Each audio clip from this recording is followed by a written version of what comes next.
हाय जय Hind. SPD railway सामान्य विज्ञान सीरीज में आपका स्वागत है। इसमें हम मॉडल सेट की एनालिसिस करेंगे।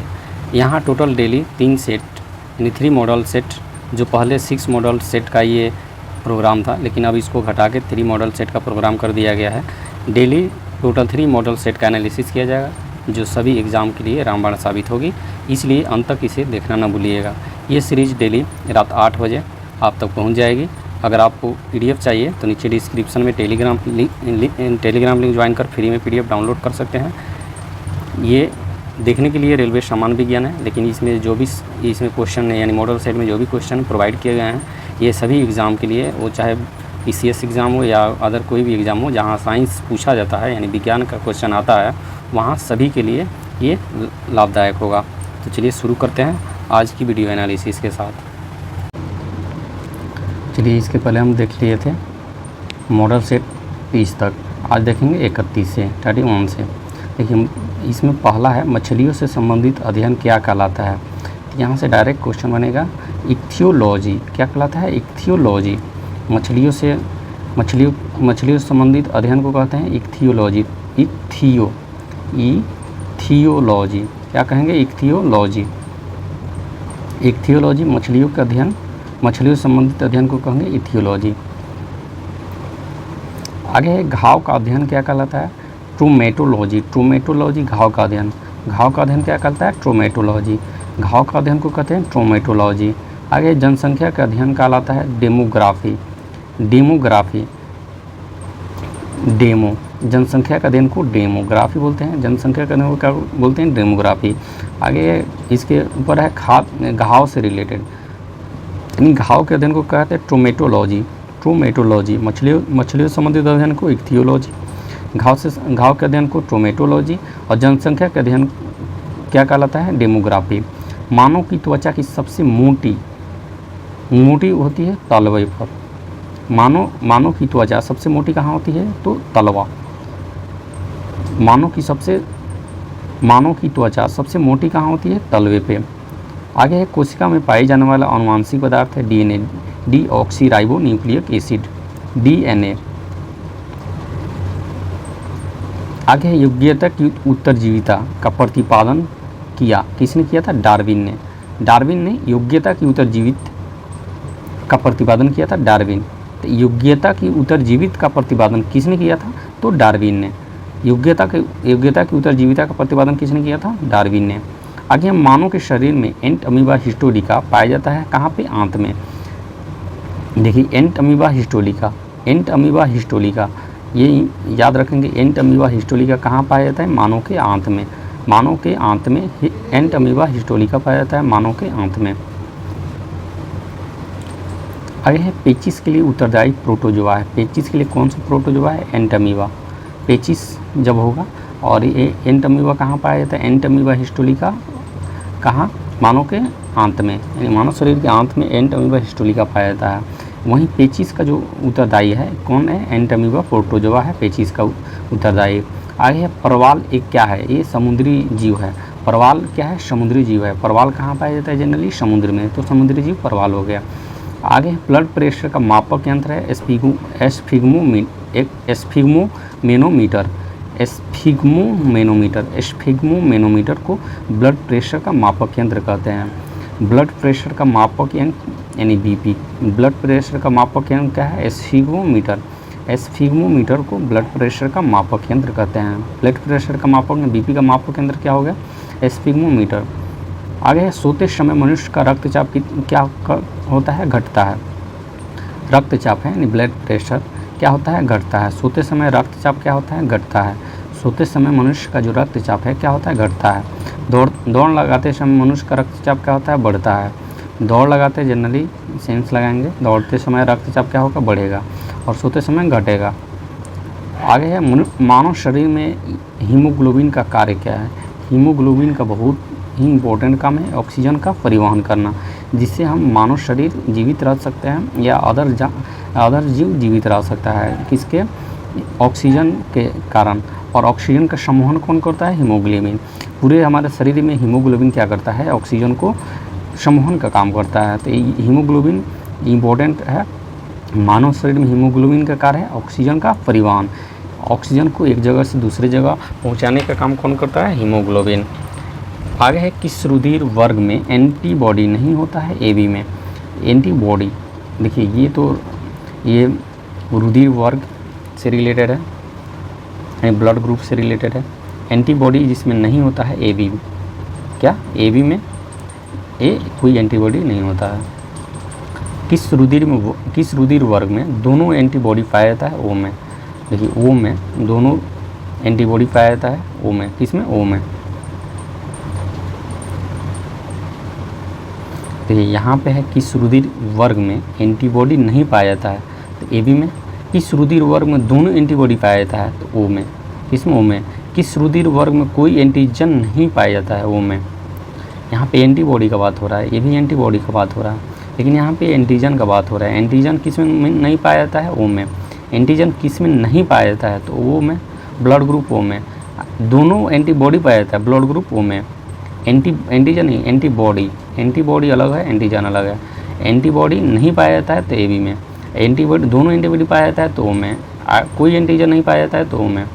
आगे मनुष्य में मेरुदंड से कितनी जोड़ियाँ तंत्रिका निकलती है? 31 जोड़ी। मनुष्य के मेरुदंड से कितनी जोड़ी तंत्रिका निकलती है? 31। श्वसन की क्रिया संपन्न होती है माइटोकॉन्ड्रिया में। जो श्वसन की क्रिया कहाँ पे संपन्न यानी समाप्त होती है? तो माइटोकॉन्ड्रिया में। आगे पुरुषों की नसबंदी को कहते हैं वैस्कोटोमी। वैस्कोटोमी को पुरुष नसबंदी बोलते हैं। क्या बोलते हैं? वैस्कोटोमी। वैस्कोटोमी अगर कहेगा पुरुष नसबंदी से। स्त्रियों के नसबंदी को क्या कहते हैं? ट्यूबोकोटोमी। पुरुष के नसबंदी को वैस्कोटोमी और महिला के ट्यूबेकोटोमी। ट्यूबेकोटोमी महिला है यानी फीमेल है, ये फीमेल नसबंदी। और वैस्कोटोमी पूछेगा तो ये मेल से रिलेटेड है। तो पुरुषों की नसबंदी को क्या कहते हैं? वैस्कोटोमी। पुरुषों की नसबंदी को क्या कहते हैं? वैस्कोटोमी। पुरुषों की नसबंदी को वैस्कोटोमी। स्त्रियों की नसबंदी को ट्यूबेकोटोमी। स्त्रियों की नसबंदी को क्या कहते हैं? ट्यूबेकोटोमी। और मनुष्य के मेरुदंड में कितनी जोड़ियाँ निकलती है? 31 जोड़ियाँ। किस रुधिर वर्ग में एंटीजन नहीं पाया जाता है? तो O में। किस रुधिर वर्ग में दोनों एंटीबॉडी पाया जाता है? तो O में। और किस रुधिर वर्ग में एंटीबॉडी नहीं पाया जाता है? तो AB में। और एंटीजन नहीं पाया जाता है तो O में। चलिए मॉडल सेट नंबर 32 देख लेते हैं, यानी 32 नंबर मॉडल सेट। देखिए इसमें पहला है पिट्यूटरी ग्रंथि स्थित होती है मस्तिष्क में। पिट्यूटरी ग्रंथि छोटी ग्रंथि है, ये कहाँ होती है? मस्तिष्क में। रक्त दाब का नियंत्रण कौन करता है? अधिवृक्क। जो अधिवृक्क होता है ये रक्त दाब का नियंत्रण करता है। रक्त दाब का नियंत्रण कौन करता है? अधिवृक्क। रक्त दाब का नियंत्रण कौन करता है? अधिवृक्क। रक्त दाब का नियंत्रण कौन करता है? अधिवृक्क। आगे है मानव शरीर में सर्वाधिक शक्तिशाली पेशी कौन सा है? जबड़ा का पेशी। सबसे कठोर है जबड़ा का पेशी। आइरिस का कार्य क्या है? पुतली का आकार को नियंत्रित करना। जो हमारे आँख के जो फलक जिसको पलक झपकते कहते हैं उसको क्या है? पुतली का आकार को नियंत्रित करता है आइरिस। आगे त्वचा का रंग किसके कारण होता है? मेलानिन के कारण। त्वचा का रंग काला किसके कारण होता है? मेलानिन के कारण। या त्वचा का रंग किसके कारण होता है? मेलानिन के कारण। मेलानिन जिसमें जितना ज़्यादा रहेगा उतना उसमें ब्लैक होने की यानी काला होने की संभावना ज़्यादा रहेगी। मेलानिन जिसमें जितना कम रहेगा वाइट होने की सबसे प्रबल संभावना रहता है। मानव शरीर का सबसे बड़ा अंग है त्वचा। ये देखिए मानव शरीर का पूछ रहा है, सबसे बड़ा अंग त्वचा है। त्वचा की ऊपरी सतह कहलाती है एपिडर्मिस। त्वचा की जो ऊपरी सतह को क्या कहते हैं? एपिडर्मिस। त्वचा के ऊपरी सतह को एपिडर्मिस कहते हैं। एपिडर्मिस ये पाउडर भी निकला हुआ है जो त्वचा के ऊपर ही लगाया जाता है, इससे हम ध्यान में रखेंगे। त्वचा की ऊपरी सतह को क्या कहते हैं? एपिडर्मिस। आगे है किस विटामिन की कमी के कारण हृदयघात। किस विटामिन की कमी के कारण हृदयघात होता है? B1। Vitamin B1। ये इंपॉर्टेंट क्वेश्चन है, वेरी इंपॉर्टेंट क्वेश्चन है ये। किस विटामिन के कारण हृदयघात होता है? किस विटामिन के कारण कमी के कारण हृदयघात होता है? किस विटामिन की कमी के कारण हृदयघात होता है? B1। विटामिन B1 के कारण हृदयघात होता है। विटामिन B1 के कारण क्या होता है? हृदयघात होता है। आगे है विद्युत धारा किससे मापी जाती है? अमीटर से। विद्युत धारा मापी क्या है? अमीटर। विद्युत धारा मापी क्या है? अमीटर। विद्युत धारा किससे मापी जाती है? अमीटर से। एक स्वस्थ मनुष्य के शरीर का ताप कितना होता है? 37 डिग्री सेल्सियस। कंप्यूटर वायरस होता है एक सॉफ्टवेयर प्रोग्राम। कंप्यूटर वायरस एक सॉफ्टवेयर प्रोग्राम होता है जो क्या करता है, कंप्यूटर में घुसता है और जितने अच्छे सॉफ्टवेयर है उसको क्रैश कर देता है, इसी को वायरस बोलते हैं। एक प्रकार का ये कंप्यूटर वायरस क्या है, एक प्रकार का सॉफ्टवेयर प्रोग्राम है, दूसरे प्रोग्राम को क्या करता है, हानि पहुंचाता है। नेक्स्ट है आर्सेनिक 74 का प्रयोग होता है ट्यूमर के उपचार में। ये इंपॉर्टेंट क्वेश्चन है, वेरी वेरी इंपॉर्टेंट क्वेश्चन है। आर्सेनिक 74 किस में यूज होता है, ट्यूमर के उपचार में। ट्यूमर के उपचार में क्या होता है, ये मस्तिष्क की बीमारी है ट्यूमर, ये आर्सेनिक 74 यानी 74 का यूज़ किस में होता है, ट्यूमर के उपचार में। आगे है रेफ्रिजरेटर में थर्मोस्टेट का क्या कार्य होता है। इसके पहले हम मॉडल सेट में बता दिए थे थर्मोस्टेट यानी थर्मोमीटर से क्या रिलेटेड है, थर्मोमीटर से क्या नापते हैं, ताप, ठीक है। तो ये जो रेफ्रिजरेटर में जो ताप होता है, टेम्परेचर होता है, उसको स्थिर करता है। स्टेट मतलब स्टैटिक, स्थिर करता है। तो ताप, एक समान ताप को बनाए रखना क्या थर्मोस्टेट का काम है, एक सामान्य ताप को बनाए रखना। रेफ्रिजरेटर में थर्मोस्टेट का क्या कार्य है, एक सामान्य ताप को बनाए रखना। थर्मोमीटर तापमापी, स्टेट स्थिर यानी एक समान करता है ताप को। रेफ्रिजरेटर में थर्मोस्टेट क्या करता है, सामान्य ताप को बनाए रखता है। नेक्स्ट है हाइड्रोकार्बन विजन 2025 किससे संबंधित है, ये ग्रीन हाउस प्रभाव।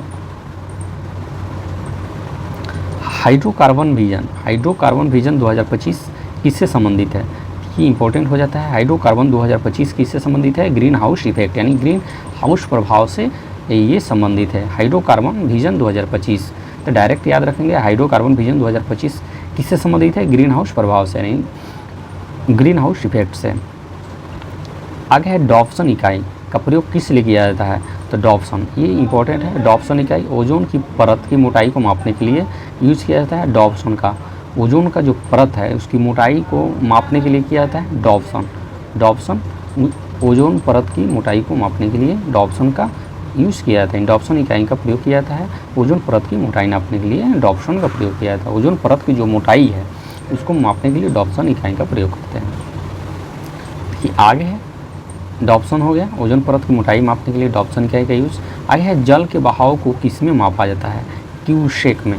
ये भी इंपॉर्टेंट क्वेश्चन है, क्यूसेक जल की जो बहाव है किस में मापते हैं, क्यूसेक। जल के बहाव को किस में मापा जाता है, क्यूसेक में। जल के बहाव को किस में मापा जाता है, क्यूसेक में। चलिए आगे देखते हैं, सबसे कठोर धातु कौन सा है, प्लेटिनम। देखिए सबसे कठोर धातु प्लेटिनम, सबसे कठोर धातु क्या है, प्लेटिनम, सबसे कठोर धातु प्लेटिनम है। आगे है क्रोमेटोग्राफी की तकनीक का प्रयोग किस लिए करते हैं, क्रोमेटोग्राफी जो तकनीक है इसका प्रयोग किस लिए किया जाता है, एक मिश्रण से पदार्थ को अलग करने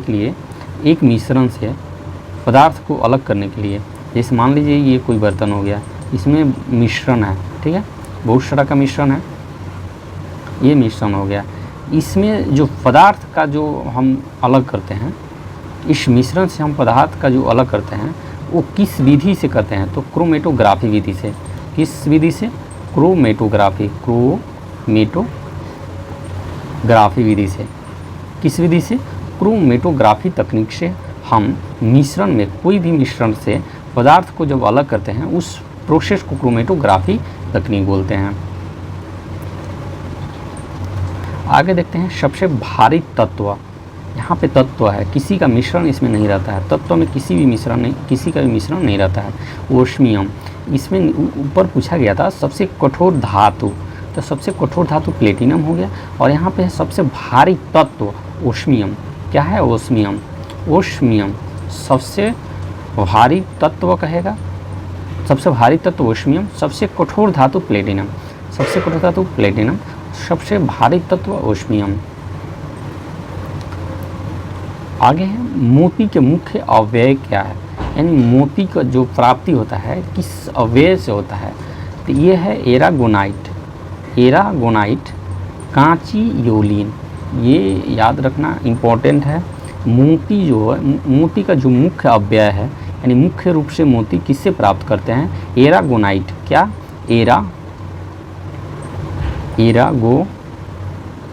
एरागोनाइट एवं कांचीयोलिन, कांचीयोलिन किससे किसे प्राप्त करते हैं?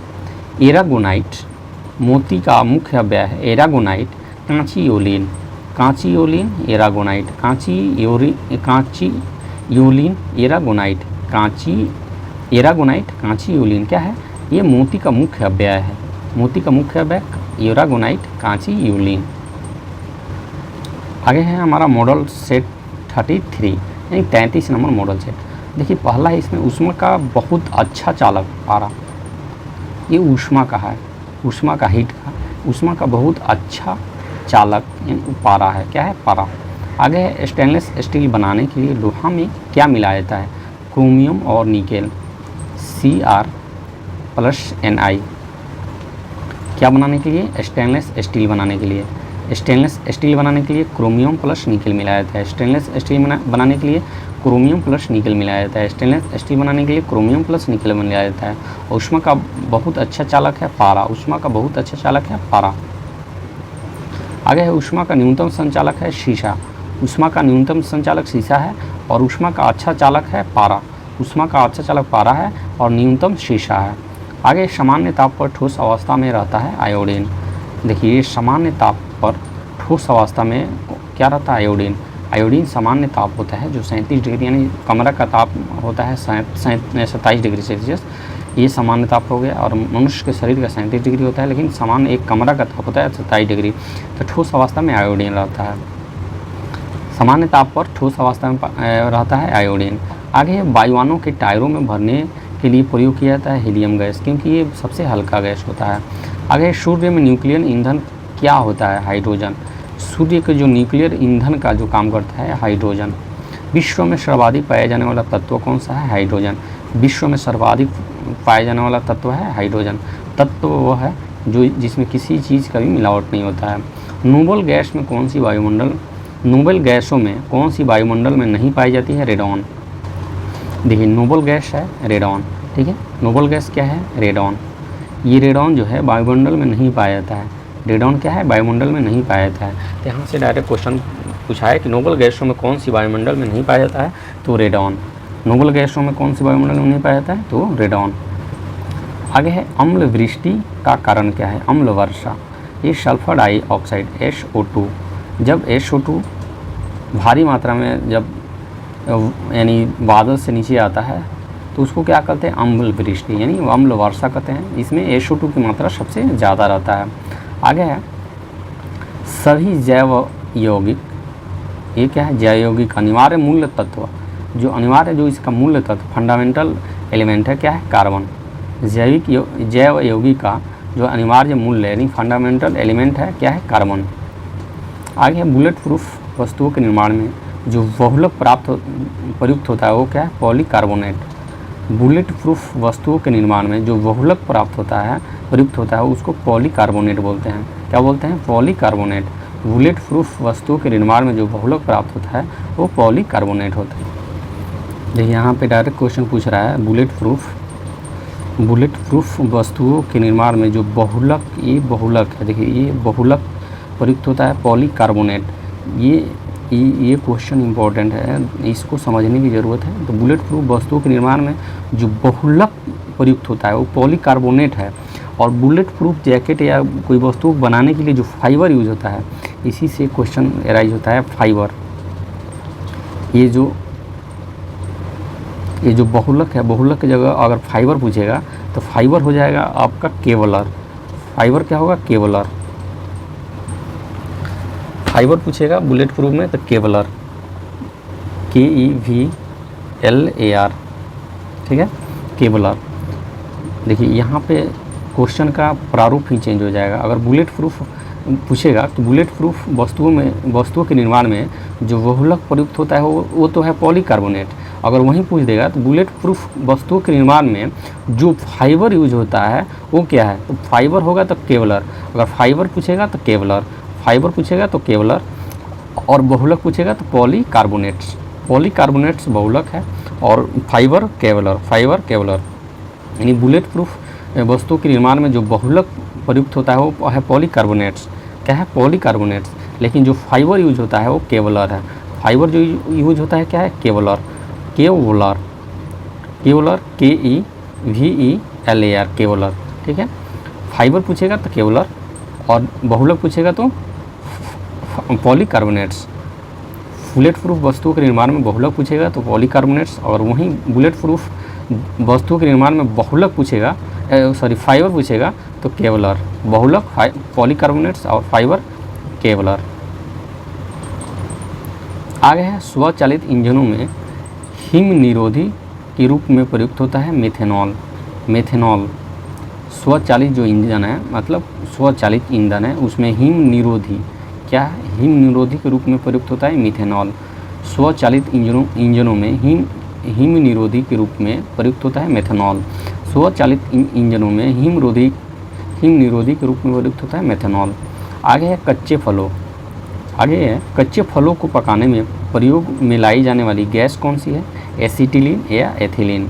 एसिटिलीन एवं एथिलीन। कच्चे जो फल है, कृत्रिम उसको पकाने में एसिटिलीन एवं एथिलीन। कच्चे फलों को पकाने में प्रयोग में लाई जाने वाली गैस कौन सी है, एसिटिलीन और एथिलीन।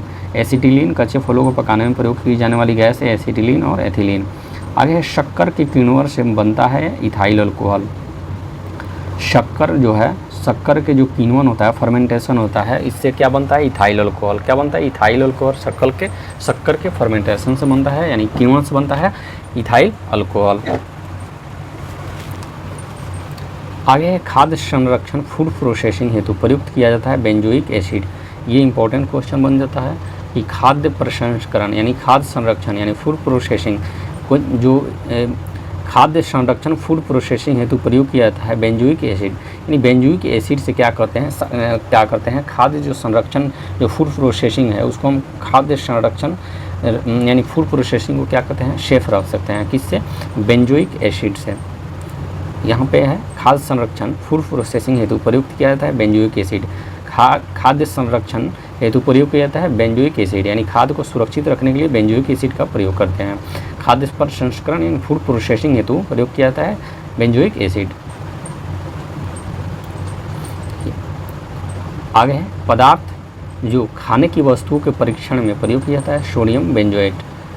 पदार्थ जो खाने की वस्तुओं के परीक्षण में प्रयोग किया जाता है, खाने के वस्तुओं के परीक्षण में प्रयोग किया जाता है benzoic acid, sodium benzoate. Sodium benzoate पदार्थ के जो खाने के वस्तुओं के परीक्षण में प्रयोग किया जाता है सोडियम बेंजोएट होता है। इसके ऊपर था खाद्य संरक्षण यानी फूड प्रोसेसिंग हेतु बेंजोइक एसिड का प्रयोग करते हैं। नेक्स्ट है, पदार्थ जो खाने की वस्तुओं के परीक्षण में प्रयुक्त होता है सोडियम बेंजोएट होता है। ऊपर था खाद्य संरक्षण बेंजोइक एसिड, नीचे है खाद्य पदार्थ जो खाने की वस्तुओं के परीक्षण में प्रयुक्त होता है सोडियम बेंजोएट। आगे शहद का प्रमुख घटक क्या है, फ्रक्टोज। शहद का प्रमुख घटक है फ्रक्टोज यानी फल शर्करा, फ्रुक्टोज बोलते हैं फल। शहद का प्रमुख घटक क्या है, फ्रुक्टोज, जिसको फल शर्करा बोलते हैं। सबसे मीठा होता है फ्रुक्टोज। शहद का प्रमुख घटक फ्रुक्टोज है और सबसे मीठा शर्करा है फ्रुक्टोज। आगे है, आयोडीन युक्त हार्मोन क्या है, थायरॉक्सिन। थायरॉक्सिन हमारे एक गर्दन यानी सिर और जो गर्दन के बीच में होता है थायरॉक्सिन, ठीक है। थायरॉक्सिन आयोडीन युक्त हार्मोन है, इसमें आयोडीन पाया जाता है इसलिए आयोडीन युक्त हार्मोन है कौन, थायरॉक्सिन।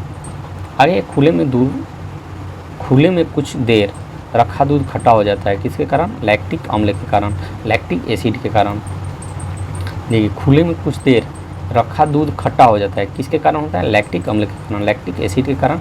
खुले में जब कुछ देर दूध रख देते हैं तो खट्टा हो जाता है। खट्टापन किसके कारण होता है, लैक्टिक अम्ल के कारण, लैक्टिक एसिड के कारण। एसिड जो भी है अम्ल ये खट्टा होता है, ठीक है।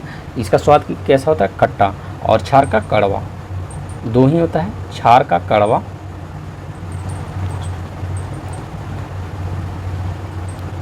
क्षार यानी भस्म का कड़वा होता है और ये अम्ल का स्वाद खट्टा होता है। इसलिए कुछ देर जब दूध रख देते हैं तो दूध खट्टा हो जाता है, लैक्टिक एसिड यानी लैक्टिक अम्ल के कारण।